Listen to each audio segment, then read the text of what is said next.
বন্ধুরে আমার, একটু হৃদয়ের জানালা খুলে তোমরা শোনো। সামর ইবনে জুনদুব রাদিয়াল্লাহু তাআলা আনহু থেকে হাদিস বর্ণিত, সাহাবায়ে কেরামদেরকে নবী প্রশ্ন করলেন, তোমরা কি কেউ কোনো স্বপ্ন দেখেছো? এবার সাহাবীরা বলে, ইয়া রাসূলুল্লাহ, ইয়া হাবিব আল্লাহ, নবী গো, আমরা কোনো স্বপ্ন দেখিনি। এবার নবী বললেন, আমি একটা স্বপ্ন দেখেছি, তোমরা আমার স্বপ্নের ব্যাখ্যাটা শোনো। ইয়া রাসূলুল্লাহ বলেন, গো নবী শোনার জন্য প্রস্তুত। নবী বললেন, আমার কাছে দুইজন আগন্তুক আসলো। কয়জন? দুইজন। আগন্তুক মানে কি? ফেরেশতা। দুইজন ফেরেশতা আসলো, এসে আমাকে ডেকে ডেকে বলল, নবীকে চলুন আমরা ভ্রমণ করে আসি, ঘুরে আসি। তখন আমি তাদের সঙ্গে ভ্রমণে বের হয়ে গেলাম। বন্ধু, ও বন্ধু শোনো হৃদয় খুলে, আমরা কোন জগতের মধ্যে আছি? তখন নবী কি বললেন? এবার নবী বললেন, আমি চলতে শুরু করলাম। চলতে চলতে চলতে চলতে হঠাৎ করে আমি সামনে যেয়ে দেখলাম একটা লোক চিত হয়ে শুয়ে আছে। কি হয়ে? চিত হয়ে শুয়ে আছে। আরেকটা লোক পাথর হাতে নিয়ে বন্ধু দাঁড়িয়ে আছে। তখন আমি দেখতে পাইলাম যে লোকটা শুয়ে আছে, এই লোকটাকে যে দাঁড়িয়ে আছে পাথর হাতে নিয়ে, লোকটা পাথর মারতেছে, শুধু মাথার মধ্যে পাথর মারতেছে, তার মাথাটা ভেঙে চূর্ণ চূর্ণ বিচূর্ণ হয়ে যাচ্ছে। আবার ওই যেই ব্যক্তি দাঁড়িয়ে আছে, ওই ব্যক্তিটা পাথরটা করে আনতে যায়, মাথাটা আবার বন্ধ পরিপূর্ণ হয়ে যায়, আবার মাথাটা পরিপূর্ণ হয়ে আবার তাকে আঘাত করতে থাকে। এমনি করতে করতে তার সাজাটা চলতে থাকলো। এবার আমার নবী বললেন, ও আগন্তুক বন্ধুরা, তোমরা বলো না এই ব্যক্তিটা কে এবং দাঁড়ানো ব্যক্তিটা কে? এবার ওই সঙ্গীরা বলল, ইয়া রাসূলুল্লাহ, ইয়া হাবিবাল্লাহ, নবী গো আপনি সামনের দিকে চলুন। এবার আমার নবী সামনের দিকে বন্ধু চলতে শুরু করলো। চলতে চলতে যাইয়া দেখেন আমি যেমনে বসে আছি, দেখেন হাদিস শরীফের ভাষাটা 2 নাম্বার ওয়াজ বন্ধু মনে রাখবেন। ওই ব্যক্তিটা এমনি হেলান দিয়ে একটা গদির মধ্যে চিত হয়ে শুয়ে আছে, আর একটা মানুষ চিরুনির মতো লোহার একটা কানিয়ে দাঁড়িয়ে আছে রে। এবার তার একটা ওই লোকটা তার এমনি করে চামড়াটা বন্ধু আকড়া দিয়ে টান দে, ওই লোহার আসরার মতো দেখছেননি? ওই যে শুকনো ধান বীজ বপন করে দাদার আমলে ছিল, ছিল না? ওই যে একবারে কাটা কাটা টান দিলে আসরা দিয়ে দেখবেন ড্রেন হয়ে দান হালাই, আবার বন্ধু মই দিয়ে সমান করে দেয়া আছে না নাই? আপনারা দেখছেন, আমার চাচারা আমার দাদারা দেখছেন, এই যুগে নাই। আমরা তো শয়তানি যুগে আইছি বন্ধু, কপাল পড়েছে এমন এক শয়তানি জামানায় আমরা এসেছি। ডাইনে বামে সামনে পিছনে চোখকে যদি প্রশ্ন করি, চোখ তোমার জীবনে ভালো কিছু দেখছো কিনা? চোখ বলবে জীবনের সময়গুলোতে সবচেয়ে বেশি দেখেছি নষ্ট জিনিস। এতটা নষ্ট দুনিয়ার মধ্যে বন্ধু বিচরণ করছি। পাকে যদি একটাবার প্রশ্ন করি, পারে তোমার জীবনে ভালো জায়গায় কতটুকু হেঁটেছো? পা বলবে জীবনের পুরো সময়টা নষ্ট পথে হেঁটেছি, ঠিক না বলেন? হাতকে যদি প্রশ্ন করি, হাত তোমার জীবনে তুমি আল্লাহ যে তোমাকে হাত বানাইলো, আমার বডির সাথে যুক্ত করলো, কে করেছো? হাত উত্তর দিবে জীবনে কত মানুষের গায়ে থাপ্পড় মেরেছি, কত মানুষের জিনিস চুরি করেছে, ঠিক না বে ঠিক? এমনি করে বন্ধু সমস্ত অঙ্গ প্রত্যঙ্গ পাপে জর্জরিত হয়ে গেছে। আপনারা বন্ধু বুদ্ধিমান মানুষ যারা, শিক্ষিত মানুষ যারা, শুধু ইউনিভার্সিটিতে কলেজে পড়লে শিক্ষিত হয় না, বিবেক যার আছে সে হলো শ্রেষ্ঠ শিক্ষিত। আজকে আপনারা যারা বসেছেন আমি মনে করব বিবেকবান মানুষ। কলেজ ইউনিভার্সিটিতে পড়লে বন্ধু শিক্ষিত না, এলমেলাতুনি যারা আলোকিত হয়েছে তারাই হলো শিক্ষিত, ঠিক না বে ঠিক? এমনি দেখান, এমনি ঠিক হইলে এভাবে দেখাবেন। কে কে পক্ষে? ওমা হাত তো উঠায় না, শক্ত মানুষ। ঠিক আছে, আলহামদুলিল্লাহ বলেন। আমার আলোচনাটা বন্ধু শোনেন। আমি গাজী সোলাইমান এমন একজন মানুষ, যারা অনলাইনে আলোচনা শোনেন, মিডিয়ার মাধ্যমে আলোচনা শোনেন, জীবনে বন্ধু ফালতু সময় ফালতু কথা স্টেজে বলছি কিনা আমার মনে পড়ে না। কারণ আমি জানি এই জায়গাটা বড় মহাব্বতের জায়গা, বরকতের জায়গা। এই জায়গাতে আল্লাহ সবাইকে বসায় না। 2 নাম্বার ব্যক্তি চিত হয়ে বন্ধু শুয়ে আছে, আরেকজন আশ্রা দিয়ে টেনে টেনে চামড়াটা ছুলে ফেলতেছে। এদিক দিয়ে চামড়া চলে, এই দিক দিয়ে সে ঘাড় পর্যন্ত ছুলে ফেলতেছে। জিন্দা মানুষ, এদিক দিয়ে চামড়া চলে, ওই দিক দিয়ে জোড়া লাগে, এমনি করে করে বন্ধু তার চামড়াটা ছোলা হচ্ছে। বন্ধু জীবিত মানুষের চামড়া ছোলা কত কষ্টের, যে কেটেছে চামড়া চলেছে, অ্যাক্সিডেন্ট করে চামড়া এড়াইছে, সে বুঝতে পেরেছে। এখন আমার নবী প্রশ্ন করলো, এই লোকটাকে, ওই লোকটা দাঁড়ানোটাকে, ইয়া রাসূলুল্লাহ সামনের দিকে চলুন। কি করুন? সামনের দিকে চলুন। প্রশ্নের কিন্তু জবাব পায় নাই, মনে রাখবেন। কি কয় না? প্রশ্নের বন্ধু জবাব পায় না। এবার আমার নবী বন্ধু সামনের দিকে চলতে শুরু করলেন। হঠাৎ করে সামনের দিকে যাইয়া দেখে রে, ও বন্ধু, একটা আগুনের চুলা দেখা যায়। কি দেখা যায়? আগুনের চুলা দেখা যায়। এত উত্তপ্ত আগুনটারে বন্ধু, এটার মধ্যে নবী নজর দিয়ে চাইয়া দেখলেন, এটার মধ্যে উলঙ্গ নারী আর পুরুষ জ্বলতেছে আর চিৎকার করে কান্নাকাটি করতেছে। নবী প্রশ্ন করলো, বন্ধু ও আমার সঙ্গীরা, বলো না রে, এই কালো কুচ্ছিত মানুষটা আগুনটাকে উত্তপ্ত করতেছে, এটার মধ্যে বন্ধু আগুনের চুলোর মধ্যে মানুষ দেখতে পাইলেন? এই প্রশ্নের জবাব দেয় না, বলে নবী গো সামনের দিকে চলুন। নবী সামনের দিকে হাঁটতে শুরু করলেন। হাঁটতে হাঁটতে হাঁটতে হাঁটতে বন্ধু সামনের দিকে নজর দিয়ে চায়া দেখে, আমার নবী একটা রক্তের মতো রক্তের নদী দেখতে পাইলেন। কি? রক্তের একটা নদী দেখতে পাইলেন। একটা মানুষ সেই নদীর মধ্যে সাঁতার কেটে কেটে কুলে আসতে চায়, আর পাড়ের মধ্যে একজন পাথর হাতে নিয়ে বন্ধু দাঁড়িয়ে আছে। লোকটা যখন পাড়ের দিকে আসতে চায় রে, এবার ওই পাড়ের ব্যক্তিটা তাকে পাথর দিয়ে এখান থেকে ফিরিয়ে দেয়। লোকটা হাজার চেষ্টা করে কুলে আসতে চায়, পারে না। এবার আমার নবী সঙ্গীদেরকে প্রশ্ন করলো, রে সঙ্গীরা, বলো না, সাগরের মধ্যে যে সাঁতার কাটতেছে লোকটাকে? ইয়া রাসূলুল্লাহ, সামনের দিকে চলুন গো। সামনের দিকে নবী চাইয়া দেখলেন বন্ধু কালো কুচ্ছিত চেহারার একটা মানুষ। ওই যে বন্ধু চুলার মধ্যে আগুন দিয়ে খালি আগুনটাকে উত্তপ্ত করতেছে, মানে বৃদ্ধি করতেছে। বৃদ্ধি কি বুঝতে পারছেন নি? মানে বাড়াইতেছে। আমাদের মা বোনেরা আগুন কমে গেলে দেখবেন লাকড়ি দিয়ে আগুন দিলে আরো বাড়ে, ঠিক কিনা বলেন? ব্রিক ফেলে আগুন দিতে দেখছেন নি? ব্রিক ফেলে যে আগুন দিয়ে ইট বানায়, কাঁচা মাটিকে পাকা ইট বানায়, দেখছেন নি? আমার জীবনে বন্ধু আমার অনেক মুসল্লিদের, অনেক ভক্তদের ব্রিক ফেলে আগুন দিয়েছি নিজ হাতে।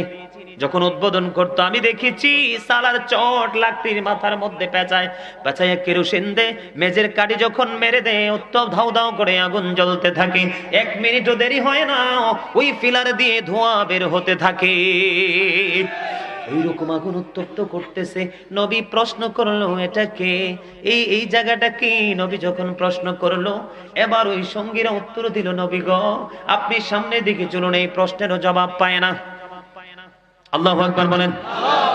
আস্তে আস্তে করে বন্ধু গেলেন, যাইয়া দেখলেন বিশাল একটা চমৎকার বাগান।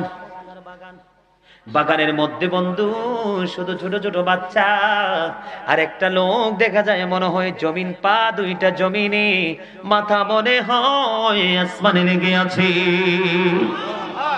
এবার প্রশ্ন করলে, এই লোকটাকে? নবী গো সামনের দিকে চলুন। সামনের দিকে যাইয়া বন্ধু একটা গাছ দেখলেন, নবীকে বললেন এটাতে চড়ুন। চড়তে চড়তে বন্ধু এমন এক জায়গার মধ্যে গিয়ে ক্ষান্ত হলো।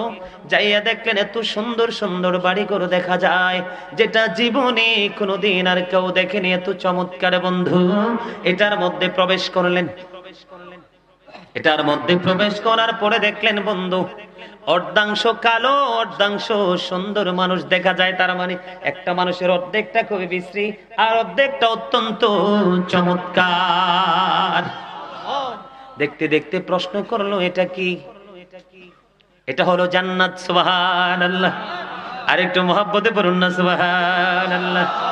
বন্ধুরে আমার, জান্নাত পর্যন্ত পৌঁছে গেছে। ব্যাখ্যাটা কিসের? স্বপ্নের। কিসের?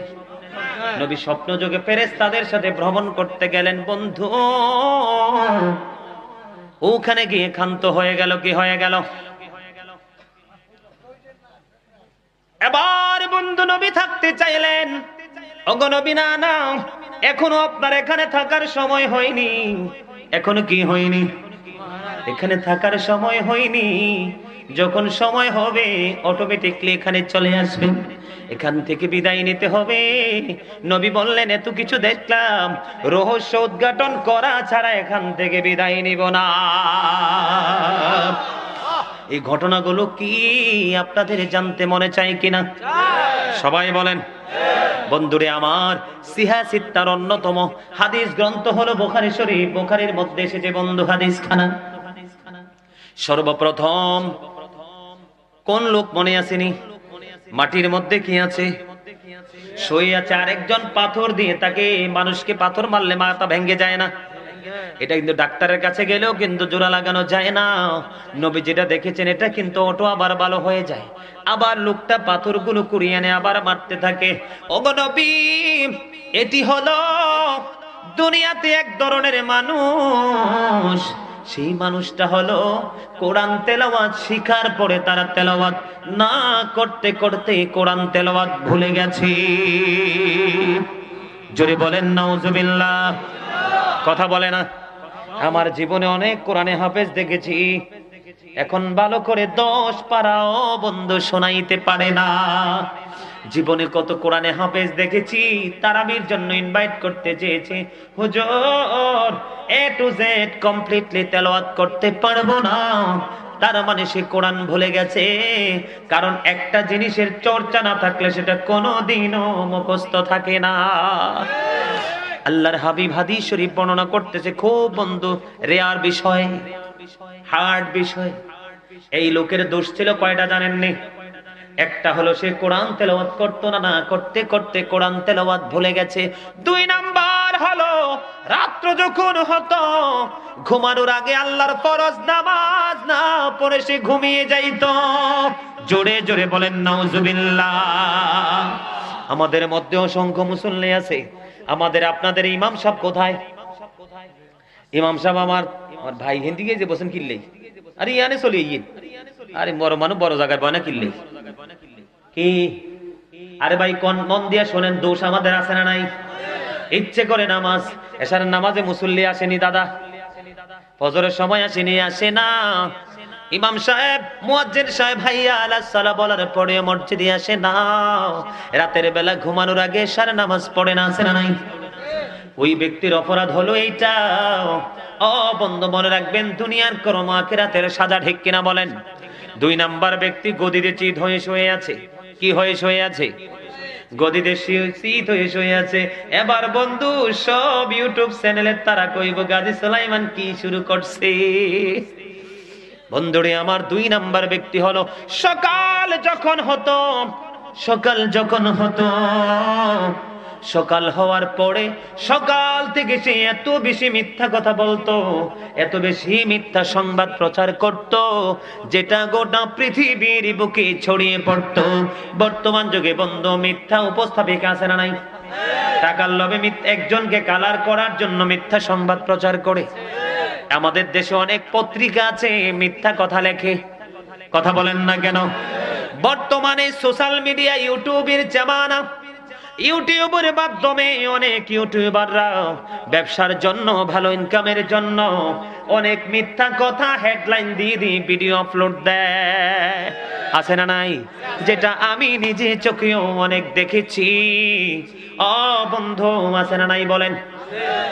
আর এক হলো এই বাড়ির ঝগড়া ওই বাড়িতে কয়, মানে একজনের গীবত ওই জনের কাছে, এই ইমাম সাহেবের বদনাম ওই ইমাম সাহেবের কাছে, আছে না নাই?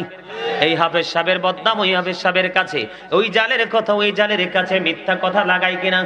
এই রকম দ্বিতীয় ব্যক্তিটা জীবন্ত, সে ওই যে আগে জন্য বলে নিয়েছি, বাঁচতেও পারবা না, মরতেও পারবা না, পালাইতেও বন্ধু পারবা না। জীবিত অবস্থায় তার মাথা ঘাড় পর্যন্ত চামড়া ছুলে ফেলছে, এদিক দিয়ে চামড়াটা চলতেছে, এই দিকে আস্তে আস্তে এটা জোড়া লেগে যায়, এই দিক দিয়ে চামড়া ছুলে ফেলতেছে, এটা আবার কাটতে কাটতে এই দিকে জোড়া লেগে যায়। ওই ব্যক্তিটা হলো পৃথিবীর মিথ্যাবাদী।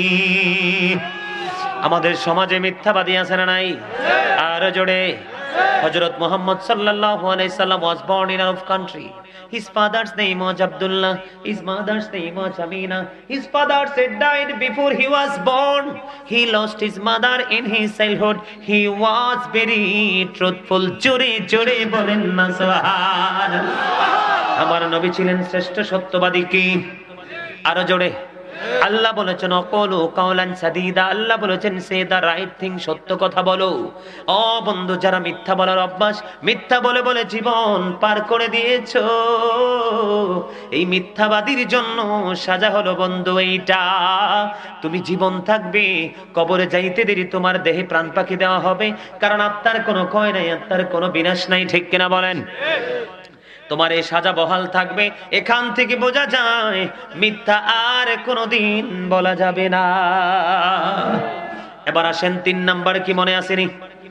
কি কথা কয় না? Good, thank you.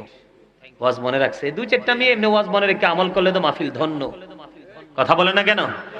মুরব্বীরা কইছে শিয়ালনির 7 বাচ্চা, বাঘিনীর 1 বাচ্চা।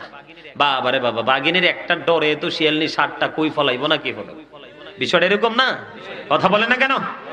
আশেক তো একটাই না, ঠিক না ঠিক? এবার আসেন বন্ধু, আগুনের চুলু কি? আগুনের চুলু, এই আগুনের চুলার মধ্যে বন্ধু উলঙ্গ নারী পুরুষ। ওগো নবী, এটা হলো দোজখ, এটা হলো জাহান্নাম। এই আগুনের চুলার মধ্যে যে উলঙ্গ নারী পুরুষগুলো দেখতে পেয়েছেন গো নবী, এরা হলো দুনিয়ার বেবিচার করনেওয়ালা নারী এবং পুরুষ।